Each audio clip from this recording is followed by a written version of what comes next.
So you were once told by doctors that you won't live past the age of 15. Akong mama kay voluntary health worker and akong papa, he's a tricycle driver na dili po na mo ang tricycle. And then 6 mi ka mag-isuon. So murag lisod kaayo and madunggan ako nga tungod sa ako nagkalisod pa ilang kaagi. Maulaw na mangutang akong mama sa tanah halos lang silingan na mo na utangan na niya para lang papalit sa akong tambal. And then the healthcare sa Pilipinas, na PhilHealth tapos usay dili pa na maapas og bayad. Wala may kwarta ikabayad sa hospital. Plus akong kalisod kay nag-complicate na akong lungs. So nag-enlarge na kaya akong heart. Akong mama gisurrender na jud niya. Kumusta ug maayong adlaw kabayan? Welcome back to the Pinoy Expat. My name is Icon and I am your host. Dito sa Pinoy Expat, pag-uusapan natin ang iba't ibang aspeto ng buhay ng Pilipino sa ibang bansa. Ngayong araw kasama natin si Ayan, isang Pilipino na na-diagnose ng congenital heart disease sa murang edad, ngunit nabigyan ng pangalawang pagkakataon sa buhay nang siya ay makarating sa Norway. Samahan niyo ako at pakinggan natin ang kanyang kwento. Ayan, bye. Maayong buntag. Salamat kaayo for being here. Maayong buntag po. Salamat po. It's my pleasure to be part of your program. So you were once told by doctors that you won't live past the age of 15. What goes through your mind when you hear that now? Well, actually, if I can hear it now, if the doctor would tell me that now, murag na-use na ko. I've been given with the kanang tanning before. A lot of times. Even I have 15 years was the last one. If the doctor would tell me now, murag okay na, whatever, I have all the bonuses in my life na extra life kumbaga. Ma-remember na ako na makakatawa na lang jud ko kay I made it. Murag nilapas na kay ko sa 15. And lisod siya kato nga time, but I'm already 37. So daghan na kay bonus sa akong life. So ang giingon sa imuha na tawan na kag 15 pero karon more than double na. So you were diagnosed with congenital heart disease. Unsa ka na age ato na diagnose? I was 9 years old when it was diagnosed, and then but I was born really sickly. In emergency baptized pa ko, and then almost every summer na ako sa hospital, and I look very skinny. I feel really hopeless. Kay poor akong family. I came from a very poor family. Akong mama kay voluntary health worker, and akong papa, he's a tricycle driver. Na dili po na mo ang tricycle. And then 6 mi ka mag-isuon. So murag lisod kaayo and madunggan ako na nag-aaway sila. Madunggan ako nga tungod sa ako nagkalisod pa ilang kaagi, among kaagi sa pamilya. So it's really hard for me na born with that sickness, and I'm so weak physically, and also I'm challenged to fight against life. Na sa akong journey, I really feel hopeless. I don't know where to go, and I have the time limit, so it's really hard for me. I don't really feel as a normal kid. So I don't have my childhood, and I'm jealous. I couldn't ride a bike. I couldn't do sports. So any of those that a normal kid can do, na wala dyan ako ng buhat. So even ka, you came from a poor family, unya unom pa jud mo, ikapila ka? Ikaupat ko. Ikaupat ko. So medyo nasa tunga-tunga. Nya unsa man ang mga healthcare options para sa inyo ha? You know, you said you're poor, and obviously we know na ang healthcare sa Pilipinas medyo lisod, no? Especially for someone na poor. What were your healthcare options? Actually, my mom was a barangay health worker. So, she at least have contact with someone na pwede na mapangayog tabang. So, dool mi sa barangay, mangayog tabang. But it's limited. Daghan kog maintenance, and we have to take it from our pocket. And then, dool po mi sa church. Actually, remember na ako, nag-pass dihat na sila during seminar para madugang sa ako apang palit na akong tambal. Maintenance akong papa kay lay operator man siya sa simbahan pod. And ako mama katikist. And then, we get help from people around. Maulaw na may mangutang ako mama sa tanang halos tanang silingan na mo na utangan na niya para lang papalit sa akong tambal. Tanang paryente na duulan na. So lisod. And then the healthcare sa Pilipinas, wala joy na PhilHealth tapos usay dili pa na maapas og bayad. Pero dili enough daghan kog maintenance. Sa check-up pa lang, and every time I-admit ko, I have to go to the private hospital kay sensitive man ko kung dalhan ko sa public. So, basag makakatch pa kog another sickness. At that age, how did you deal with it? Kanang katungog ka na, giingnan ka at a young age na, dong, di na ka mo lapas og 15. Did you just, accept it as fate or nilaban pa ba ka? Like, dili, suklan ta ni, we will fight this, manaming kamot ta. Actually, I was so lucky kay akong family religious and they taught me na to have faith. Katulad jud ang akong ma-remember, active makayo akong family sa simbahan. Tapos actually nag-joke pa ako sa sarili nako na mamatay naman lang ko, gusto ko malangit na lang so mag-serve na lang ako sa simbahan. I really go to church almost every Sunday or 3 times on Sundays. Morning mass, afternoon mass. Kaya kung mamatay naman lang ko, gusto ko malangit na. So, I really active sa church. And then, as a youth, nag-active ko sa youth. Kaya anak ko, this is it. I have to make the most sa akong life na nahabilin. Which at back then was for you was only what 6 years? Yeah, yes. And it's hard nga kanang naay limit. It's hard to be strong. Naisip na ako, bisan sa school, bisag weak na kayo ko physically, I really enjoy. Gusto na ako na mag-join na lang sa tanang activities. Dili na ako i-feel na unhealthy ko. And they let me do everything. Bisag nagkalisod mi pang bayad sa mga costume. Anak ko, sige na gusto na ako enjoy. Pila na lang ka years to live. Pero ang pinakasakit sa tanan, kanang once kaluuyang ko sa mga tao, kaya makita nila na grabe ko kapayat. And then, kung makita na ako, manotice na ako na someone was looking at me na maluoy good, it crushes my heart. Lisod kaayo sa feeling na daghang tao na maluoy sa imuha. Kana jud mas dili na ako mo nang but I'm a positive person. I'm always the light in the room.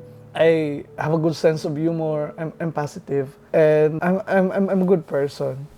Night times na mag-away akong parents, tapos madunggan ako, mamayboy na akong papa, nga mag-burden ako sa ila. Lisod na kaya mo situation, nadugangan pa na ako. And mura jog, gikumot akong dugan na to. Dili na ako makalimtan ng moment. Nagahilak lang ko nagahilak ko sa tago. And after napakiyon na po ko. Mamang yun sa doktor, bawal ko sobra ka sad. Kato na panahon, unsa may gadagan sa imong huna-huna? Gaingon ba ka na, humanon na lang nato ni? Murag, may pa, ugma or next month, mahuman na ni, kay para wala, delete na ko burden. Actually, kadaghang times na naitabo sa kwan na may pa mawala na lang. Kato na-admit ko sa hospital na nagrabe jud ko, na overheard na ako na maybe 24 hours to live actually. Akong mama, wala may kwarta ikabayad sa hospital. Plus, akong kalisod, kaya nag-complicate na akong lungs. So, nag-enlarge na kaya akong heart. Tapos na-complicate na akong lungs. Akong mama, gisurrender na jud niya. So, ako po, anak ko, whatever will happen, I will accept it. Kaya dili na madugangan og burden. Grabe ka mahal ang bayro nun. Wala may kaduulan. Tanang tao na duulan na namo. Napay time na mag-visit mo sa doktor, among pangbayad. Prutas. Ginadawat sa private doctor. Wala may kwarta ikabayad. Unya, katong nakadungog ka na, ma'am, 24 hours na lang ni imong anak. Unsa may nabati nimo ato na time? Kaingon ba kag, hay, salamat, or kaingon kag, mao na jud ni. Ako ready na ako from then on because di na ako gusto ma-burden sa akong family. So whatever will happen, I'm willing to accept it. Yeah. Kapila, it happened a lot of times. Almost every summer, every time na admit ko. Unya, what kept you going. Unsa may naghatag sa imuha og strength, kakusog na ugma. It's another struggle. It's a daily struggle man good, di ba? Then it's not just weekly but daily struggle. What gave you the courage and the strength na sige, padayon lang. Uy, mata ko today, buhi pagyapon, sige, bata padayon eh. Despite sa akong kalisod, struggle na ako physically sa akong sakit. Na-brought up ko sa mong church, and I really admire Saint Therese. I really follow Saint Therese in making little things. We give all the love. So I give all my love. I even do service. Sa nag-build pa ko, nag-help ako mag-build houses sa mga poor. I've been doing service in church. So this is it. Mawala na ko soon. I just have to make sure na malangit ko. Mawala dito akong drive. Unya, eventually, niabot ka 15 years old, no? From 9, it was a daily struggle, monthly, eventually the years passed. Naabot jud kag 15. Unsay na feel nimo ato na time na, uy, my God, 15 na ako, murag mo na ni ang panahon nagiingon sa doktor na limit na ako. Oh, actually, akong mga friends and classmates po, kahibalo sila na mao na akong edad, murag tapos night time na wala ako sa school for a week. Some of my friends expected na namatay na ako. Nandawat na nila. But I was in I don't know, there could be miracles. Even though wala ko maintenance, madala may bisan asa mga albularyo, daghang mananambal, daghang suggestion. I just live day by day. Wala na ako gi-mind unsa pa. Napay night times, daghang times na dili ko makainom og maintenance na ako. But I still keep positive. And ako, whatever come at may. Unya, katong pagka-16 nimo, unsa man nakuratan ka na, uy, 16 na ko, lapas na ko. Wala na ako gi-mind actually. I was just enjoying. And ako naanan to behind sa akong paglisod physically. Enjoy na ako ang high school. I was in high school that time. So nag-participate ko sa tanan, whatever, street dancing pa na. Mga extracurricular. Ako buhaton na ako tanan. Ako last na ni. So without knowing na eventually na 16 nawala na lang ka, siya, na 16 na nalapas na ko, and then so you basically just even nag-graduate pa ko high school and nag-college pa ko. So first year college pa ko sa Notre Dame. And then after nag-Norway na ko.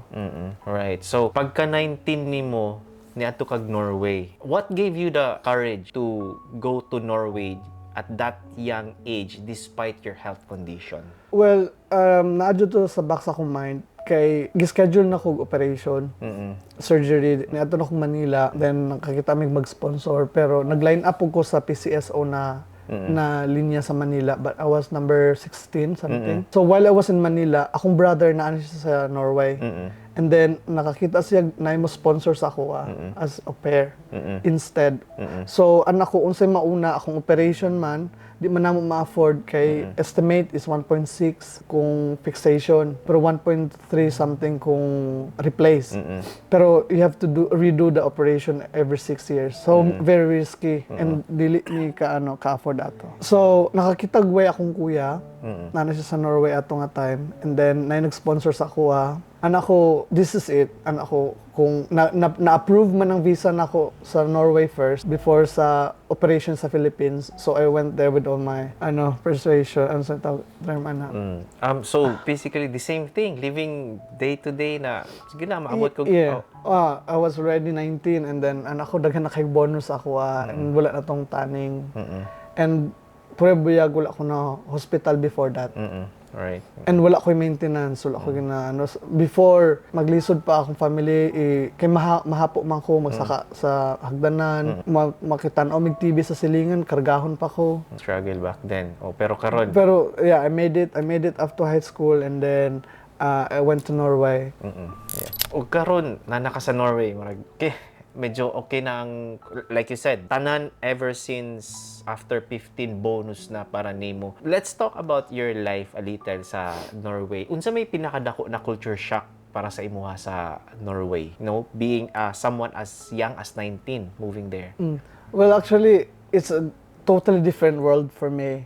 Gikan sa barrio, gikan sa province, and then madto ko sa first world country. And very advanced. Everything is like new for me. Nanide ang world. So I was really grateful na Of course, the culture shock was the language, the way their lifestyle is totally different from And I found out, ang sickness dahil sa ilaha, dili kayo, it's not a big deal. So, anak ko, this is such a blessing na nadala ko sa Norway, na there's a possibility ma-operahan ko. Pero it's not in my mind. When I was in Norway, I was working as an au pair. And I stayed with the family and helped them in their daily life. So, ingon ka, nakabot ka dito working as an au pair, pero at the back of your mind, wala na ka naghuna-huna sa imong kanang posible ko maoperahan dito, wala na nimo gihuna-huna. Now, what made it possible na naoperahan ka dito? Actually, that was Holy Week at this time. Nag-apas mi sa kuya sa bus. Nagdagan mi. And then, na-collapse ko sa bus. And then, they called for an emergency. And then, kung nagtawag ni ambulance, tapos medyo naulian ako, ko yung maula ko, okay na ko. So, but the ambulance came, and then in Norway, they have to check everything. If it was heart attack or something. And then, they found out na ako'y heart disease and it could be congenital. Na-discharge ko sa hospital, and then they called me after 3 days. And if I will agree, they gave me the waiver to do the procedure. Okay. So straight away, nag-approve me, na okay akong family na operahan ko. Wait lang.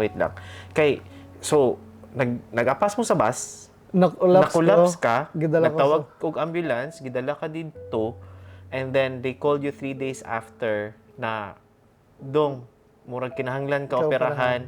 Unya, at this time, were you thinking, oh my God, dako kayang bill ani? Or, actually, yes. Kinsa may mag-shoulder ani? Unsa may gadagan sa imong huna? Actually, mga taong giingon sa doctor. Na ko, I don't think I can do it. I don't think we can afford it. Because as the back of my mind na sa Philippines, mangani, it was 1 point something million. And I said, we can't afford it. And then the doctor explained to me na you don't have to worry anything. Just worry about yourself and we need to fix whatever is wrong with your heart. So, murag kaingon kag blessing in disguise na mura kag na-collapse ka dito. Oh yeah, that's right. Anak ko, mauna jud ni na chance. Pero grabe ka burden sa akong kuya kay at the same time he was an au pair and then transitioning siya sa pag-student. So he has to look after me. And then, luckily, we have the community. Okay, but still, kinsa ang nag-shoulder sa expenses, sa everything? Everything was covered. Once you're an au pair, you got the insurance. Right. You got the insurance of, there's a insurance scheme na mura kag family, whatever the benefits na makuan sa family member. So covered ka. Covered pod ka. Right, okay. So that explains it. Back then, did you know about this insurance scheme na inani di ay or wala? Actually, na-idea akong kuya. Pero sa ako, wala kayo, never expect na kuha. Maybe they could check me. Right. Maybe I can have a second option. But to happen that straight away. So katong pagka-collapse nimo, unsa nakakadugay sa Norway ato? I was just maybe 3-4 weeks. So bago pa kaayo jud. So I thought it was just an adjustment sa weather. Mao to anak sa akong kuya na naglisod ko, kaya it was springtime. So I thought it was just an adjustment. But nag-give up, di na jud makaya sa akong lawas atong time. So pag human sa surgery, pag mata nimo, unsa may feeling? Did you feel like, second chance na ko sa life? Actually, yes. Anak ko, this is it. Anak ko. Murag naggabutan jud kog tunok. Anak ko, finally, anak ko dako kayo nga step sa kuha. And I have a new life. Anak jud, nag-congratulate ang doctor. Though I have struggles after, I have infections, nagbamit pa ko dugo after, na-rush pa ko after, but the surgery was done. It was successful. And this is it. So everything else after that, katong ingon ka na, ka-infection, nag-vomit kag dugo, there were just very little worries. Oh, yes. And after the surgery, everything went normal. First time na ako nag-ice skating. I've done physical activities. I've done biking. So, I know how to bike before, pero mahang ako. Dili ko, maybe short distance. I've done bicycling. I've done skiing. This is the life, normal. And makadagan ko. So murag, ang imuhang childhood, you were reliving it at the age of 19. Enjoy dyan na ako. There are things in life na never na ako na-experience. I miss a lot of activities, especially physical. So pag after the surgery, after like you said, you were doing a lot of activities. Sige na sige buhaton na ako ni mga butang na di na wa na ako nabuhat sa una tong bata ko. After the surgery, did you start looking at life differently, or how did the surgery change your mindset towards life? It changed everything. It's totally upside down. Before, I'm limited. Nala ko sa balay. I'm limited to do things na what's happening in the world. Kato lang sa mga bagay na running. Dili ko kadaghan og isa ka libot sa oval. Limited akong physical. Kato lang na mugawas ko what's happening, may experience na ako ang ice skating, biking. So, sa una manggod ingon ka katong kabalo agahon-hona ka na, uy, tama na ko 15. Ako na ning suliton tanan. Karon na nahuman ang surgery, you have a new life. Was the mindset the same or nabag-o ba na siya? Na ay okay na ko. Pwede na ako mag-carefree kay... Well, actually, there are time na nakalimot na ako nga I've experienced that before, that limit, na niabot po ko sa point na, pabaya na ako. I've experienced doing alcohol, partying, living life na before, giyampingan kayo na ako. And then, na-realize na ako na, my God, it's my second life. Of course, murag kung mag-auhaw ko sa experience, I've been exploring a lot of things. But I have to come back to my core na I really have to value what I have. With the help of my community sa Norway, I really give thanks na give-value na ako, give back na ako ang life. I'm more into service. I've been doing a lot of service, and while I was doing my studies, I was working in an aged care, and I became a manager in a convenience store in Norway. So there was a point na mura kag nag-carefree na jud, pabaya na jud kay, oh my God. But then you realize na wait lang, ako di ay ning i-value gihapon kay appreciate. That's really nice kay some people, they were deprived of something early on, and then nakuha nila, and then they realize, they'll all let loose, and then I'm glad na you went back, like you said, to your core. That's nice. So after that, and then you mentioned nag-uni ka, or nag-study kag language sa Norway. What was the hardest part of rebuilding your life there, considering na murag second life na ninimo? Hardest part was actually being independent after as an au pair. Well, being as an au pair, actually, you live with a family. But after the visa as an au pair, transitioning to student and studying in the university, you have to pay your own rent, you have to pay your own bills and everything.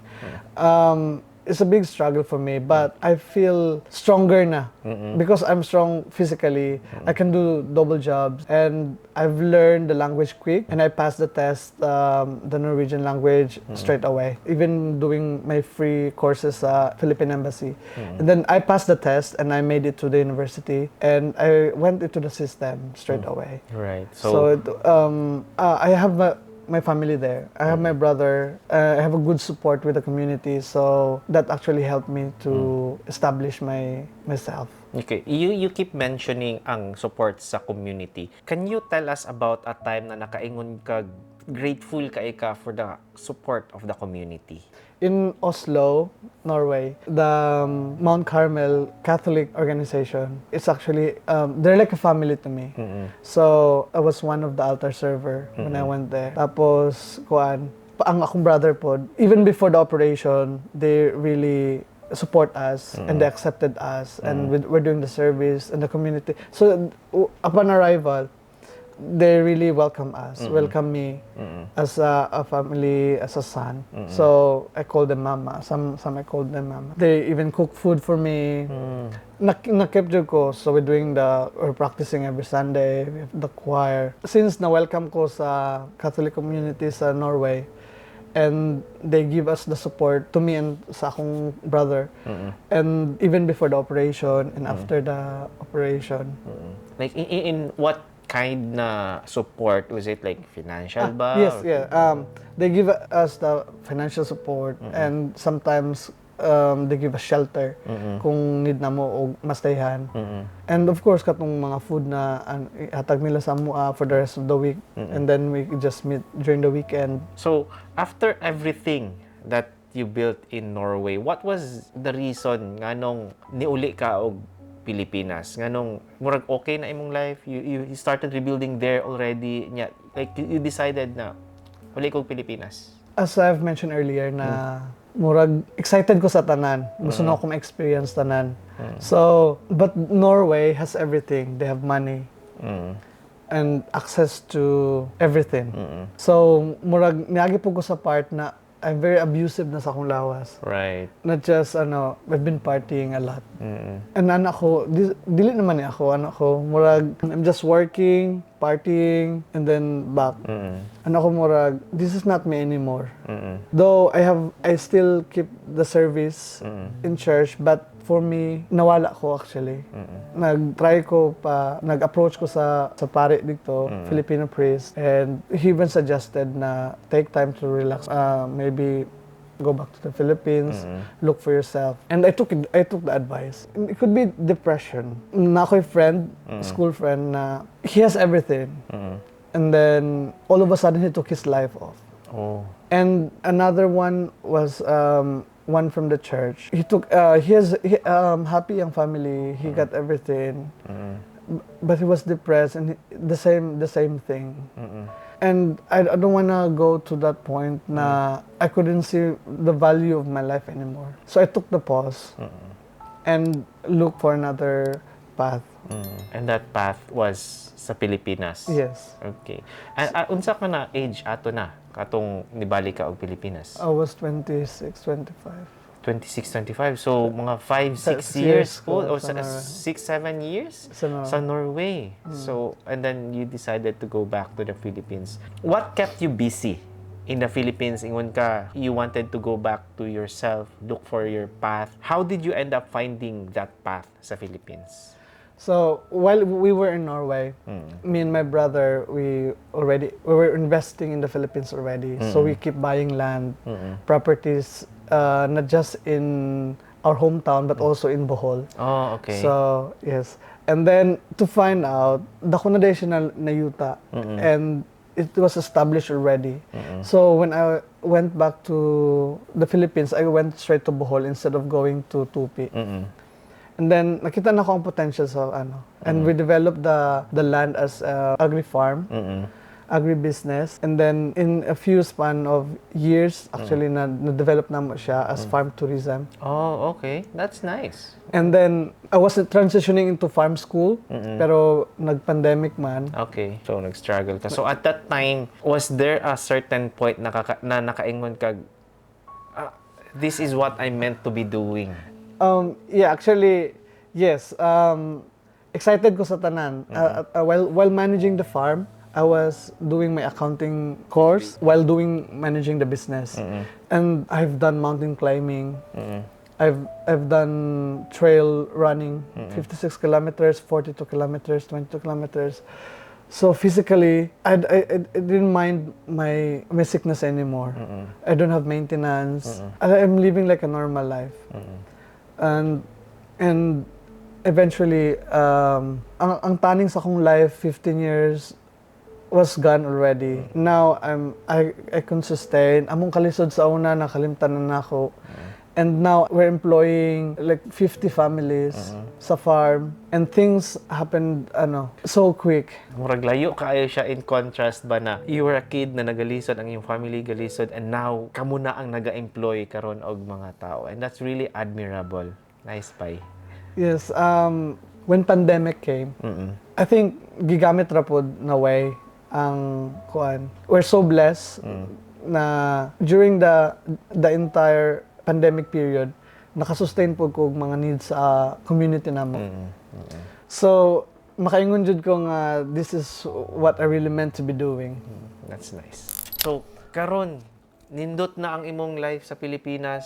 May farm, you're employing a lot of people, daghan mong investment. But nihawa na pud ka og Pilipinas and niadto ka og Australia. From what I heard, it's mainly because of love. When you moved from Philippines to Australia, did it feel na murag sugod na pud ko balik? Actually, dili na. Sa akong kadaghang experience along the way, murag whatever will happen in Australia would be easier for me. Sa akong kalisod, whatever ano ko, bisag unsa na akong buhaton, wala na ni. Easy na lang. Easy na ni. Bisan pagpiyungan. Bisa pagpihan. And of course, I'm so blessed na I found out my wife and she's very supportive in whatever I do. That's why I can be very productive in whatever field I'm exploring. So pag abot ni mo dire, you're working odd jobs, like any regular na first timer sa Australia, Yes, no? yes, exactly. That's yeah. I've done tiling, I've done cleaning, house cleaning, and I've done aircraft cleaning. I also been like a aviation security officer. I've done delivery, food delivery, fruit market. Actually, I've been doing such job. I'm experiencing such job para ako makatabang ko sa uban nga mosunod sa kuha. So once I have connection, especially sa cleaning, and then I can give reference to someone. Dagan ko na pasulod, dagan ko na next to me. But of course, the very first job I had was to be kanang griller ko sa Smoky Cravings. Right. Okay. So that was the very first job I had. Okay. So from then on, while doing the grilling, I'm doing in between, and I give way for the student na makasulod sila sa work. So, experience na ako tanan. And then, I became a care worker also. So, tanan jud, no? Murag all In a around different ka, field. ayo. Well, advantage for me, I have the degree in accounting, and at the same time, I have the degree. When I was in Norway, I also studied healthcare. So, it's a good balance. And here, kung magkugira jud ka, daghang opportunity. Yeah, yes. So, I even managed a jiu-jitsu gym for a span of time. I hired people from the Philippines, like, to work for us as a virtual assistant. Alright, okay. So, daghan jud kaayo, no? So, murag mao jud ni ang imong opportunity to really give back sa community. Okay. That's right. So, ang pinaka-first nimo na trabaho di ay kay nag-griller sa Smoky Cravings. But now, you own a franchise. So, from griller to franchisee, how did that opportunity come into life? Actually, they offered it to me. Ang owner mismo ang nag-offer sa kuha. They saw, as what they mentioned, na on how did I work for them. And they saw the potential in me na yung saan ako pagtrabaho sa ilaha. No, actually, even I was with them during the ups and down of their business. Sa pag-start pa lang, after pandemic, napa sila sa Lakemba. It was food truck. And everything, dili lang kay ba sa griller ko, while nag-grill, I cater the kanang customers. Madto ko sa mga customers. I look after the business, like the entire business also. I treat it as my own because I know how to be running a business, how to be the boss or be an employee. So I give them with the best I could, and they saw the potential, and maybe they found out na I can grow the business, one of the franchise for them. Yeah, and I think they weren't wrong. Wala sila nasayop ato na gi-offer sa imuha ang franchise sa Tempe, di ba? Sa Sa Tempe. Tempe. And I remember pag open sa Tempe, nangaon jud mi dito pod. Yes, nangaon mi dito sa akong family during the first weekend na nag-open to siya. How did you feel na katong ingon sila na ayan, kasi ganahan ka na ikaw ang mag-own sa franchise sa Tempe. How did you feel back then? Well, I was a bit hesitant, but to the support of my wife, she told me I can do it. Because I run it from the beginning. I run the branch. Kinahanglan jud ka og more time and effort. So I was hesitant na basin makuhaan og time akong family and akong mga anak especially. But with the support niya, and ako makaya ra ni. So it's about management, time management. And of course, the dedication sa ginabuhat. Kapag gusto mo yung ginagawa mo, if you really like what you're doing, you would really progress. Alright. And like you said ganina, no, na diri sa Australia, mukugi lang jud ka. You just keep planting and you will eventually reap the reward. And now, I think you're reaping the reward. So, okay. So, aside sa franchise owner sa Smoky Grill sa Tempe, unsa pa may lain nimo na ginabuhat? Are you still doing like these odd jobs or are you For focused on that? now, give up sa nako. Okay. It's good to focus on the business. Mm-mm. Okay, I could see the potential of growing it and maybe could expand another one eventually. And Smoky Cravings answers the craving sa mga Pilipino. It really answers. Filipinos are workers.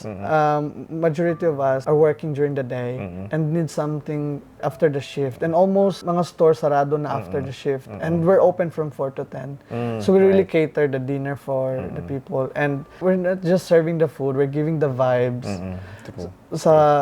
Someone missing Philippines. Yeah, kaysa Leaving our Pilipinas, country, pag human og trabaho, makakaon diha. Makaon And tamba. we're offering street foods, comfort food for the Filipino. Yes, that's true. Very true. Yeah. So, murag magigutom ko, no? Murag mahapit ka siguro ko dito. One of the best thing to do.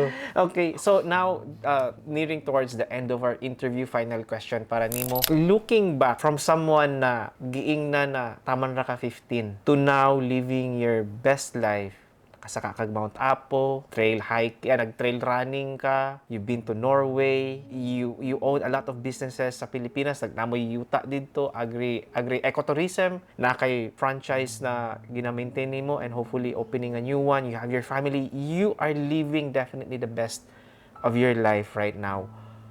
From someone nagiingnan, taman ra ka 15, what message would you give to someone na feeling nila gitagaan pud sila limit sa kinabuhi? Well, at first siguro, don't let anyone set your limit and live your life as if it is your last. I did remember I was living my life like that. I live one by one. I don't worry about what will happen in the future. Anak ko, I live day by day. In that, mas ma-appreciate na ako akong present, mas ma-appreciate na ako ang mga challenges. And I use the challenges na to step up. So, I don't worry much what will happen in the future. Just live one by one. And the most important thing, do little things with much love. Thank you so much, Ian. Thank you so much, Bay. Tagkang salamat. I'm really inspired and touched kayo ko sa imong story, tinuod lang. And I hope a lot of people find your story really inspiring. And like, kung Filipinos are known to be resilient, and kung resilience lang ang storyahan, you are probably the most resilient person I have ever talked to. Dagkang salamat kaayo, Bay. Thank you for sharing your story. Thank you. Grabe. Kahilaktag. Well, that's it for now. Thank you, guys. Ian, our most resilient Filipino diri sa the Pinoy Expat, from someone being told na they're going to live only up to 15 years old to now 37, living his best life here in Australia. Ian, again, dagkang salamat yun kayo. Salamat kayo. Pleasure is mine.